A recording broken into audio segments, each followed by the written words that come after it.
Mesdames et messieurs, bonjour, bonsoir et bienvenue à tous dans cette édition d'information sur Gabon News. Le jeune homme souffrant des troubles mentaux et parallèlement d'une infection qui ronge ses mains depuis quelque temps a finalement eu droit à une chambre d'hospitalisation au CHU de Libreville, et ce grâce à la détermination du chef de quartier et lui. Le détail dans ce reportage de Larissa Faltraoré sur les images de Marvin Beryl. L'humanisme et la persistance du chef de quartier face au corps médical du centre hospitalier universitaire de Libreville ont finalement accouché d'une souris. Mohamed, le jeune homme, sujet aux troubles psychiques et conjointement d'une infection qui rongeait ses membres supérieurs depuis peu de temps, a finalement eu une chambre d'hospitalisation grâce à la détermination de Madame Anna Iningo Sungé. Finalement, on a été reçu vers 20 h. Ils ont décidé de s'occuper de lui. Et donc, ils ont fait le radio. Et ils m'ont demandé que je devais partir avec eux à la maison et qu'ils viennent faire le pansement de temps en temps. Je n'ai pas répondu. Et puis, je ne sais pas ce qui aura fait penser de dire qu'ils vont me donner une chambre. Mais vous-même, voyez, un malade comme ça, je l'emmène et venir faire les pansements chaque jour. Je leur ai fait comprendre que c'est un malade qui est à mon quartier. Depuis le lundi 30 avril 2015, cette femme à l'esprit humanitaire faisait des allées et venues au CHU de Libreville avec le patient. Mais selon elle, ce dernier n'a été reçu que jeudi à 22 h et s'est vu être traité à 1 h du matin. Le malade a bénéficié d'une chambre d'hospitalisation seulement le lendemain. Je suis arrivée ici à 11 h moins le quart, j'ai été reçue à 20 h. Il est 1 h 07 du matin.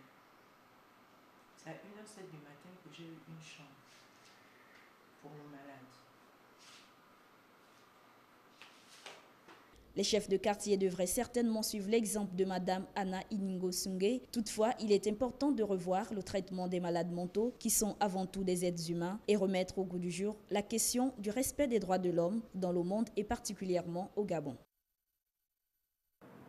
Restons au CHU de Libreville pour parler cette fois-ci de ce geste de solidarité de l'ambassade du Sénégal au Gabon à l'endroit des populations. Les représentants du Sénégal en terre gabonaise sont en effet allés faire un don de sang le 4 avril dernier, jour de la commémoration du 55e anniversaire de leur indépendance. Sur place, Georges Mexantontoum et Maxime Tinga. C'est par un don de sang au centre hospitalier universitaire de Libreville que l'ambassade du Sénégal a débuté la célébration de ses 55 ans d'indépendance. Du sang offert gracieusement pour servir là où besoin se fera.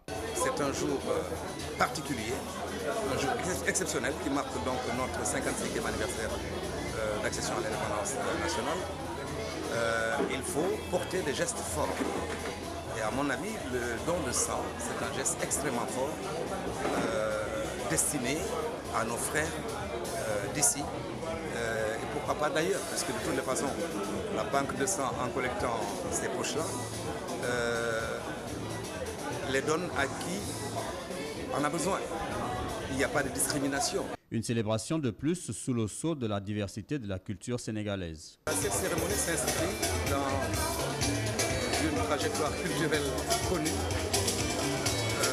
La culture sénégalaise signifie partage, la culture sénégalaise signifie teranga, la culture sénégalaise signifie altruisme et don de soi. Nous sommes imprégnés de cette culture-là.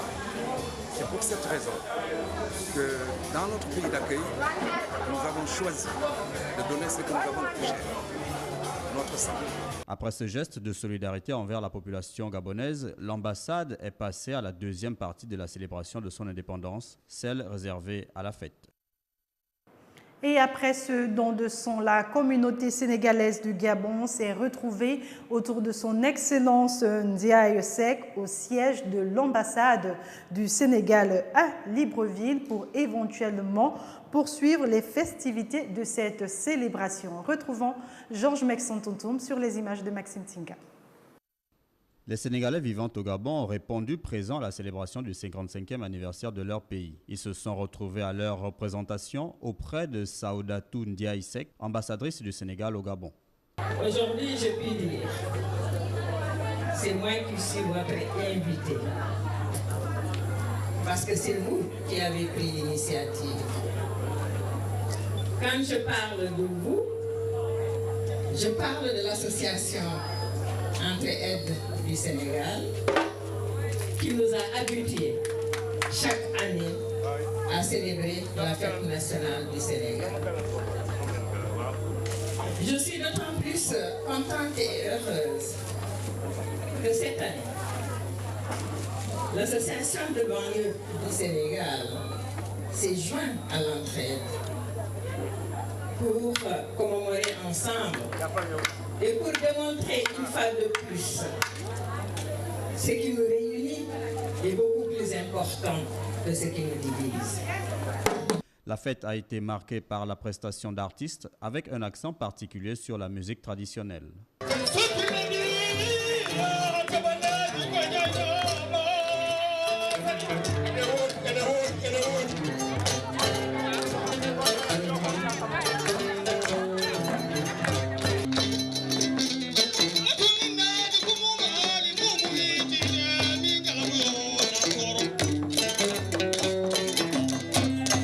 Indépendant depuis 1960, le peuple sénégalais ainsi que sa diaspora commémore cet événement le 4 avril de chaque année. On parle culture à présent, Théâtre pour tous, c'est le nom du comité qui a organisé le 4 avril dernier à Libreville l'art de la scène en différé à la journée internationale du théâtre célébrée tous les 27 mars de chaque année. Larissa Faltraoré nous en dit plus sur les images de Georges Mexantontoum.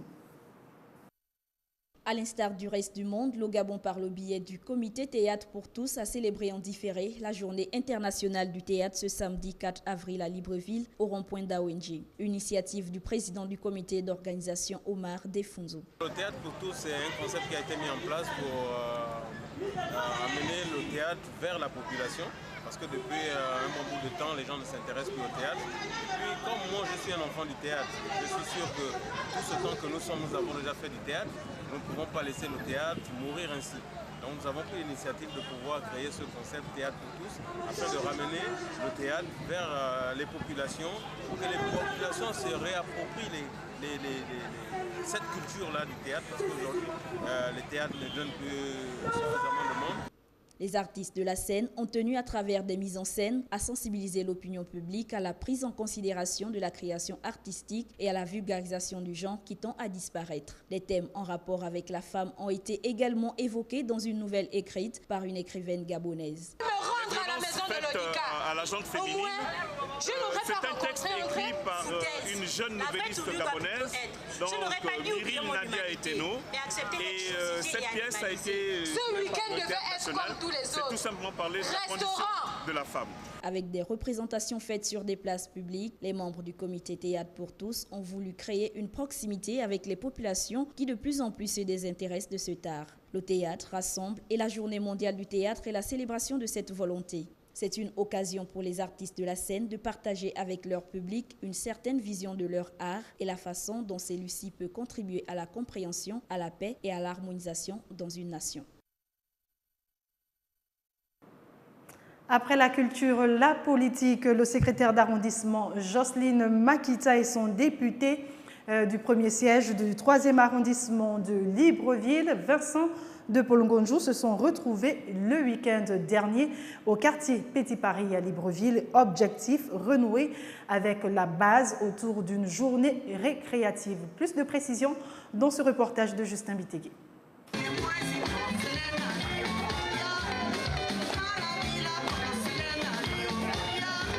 Toujours dans l'optique d'être aux côtés et plus proche de la base, une journée récréative a été organisée par le secrétaire d'arrondissement qui accompagnait son député du premier siège, Vincent de Paul Ngonjou. Il était question pour nous de communier parce que ça faisait un peu longtemps. Également, nous sortons d'un conseil municipal. Une question en ma qualité de conseiller municipal de restituer plus ou moins la teneur de notre session ordinaire.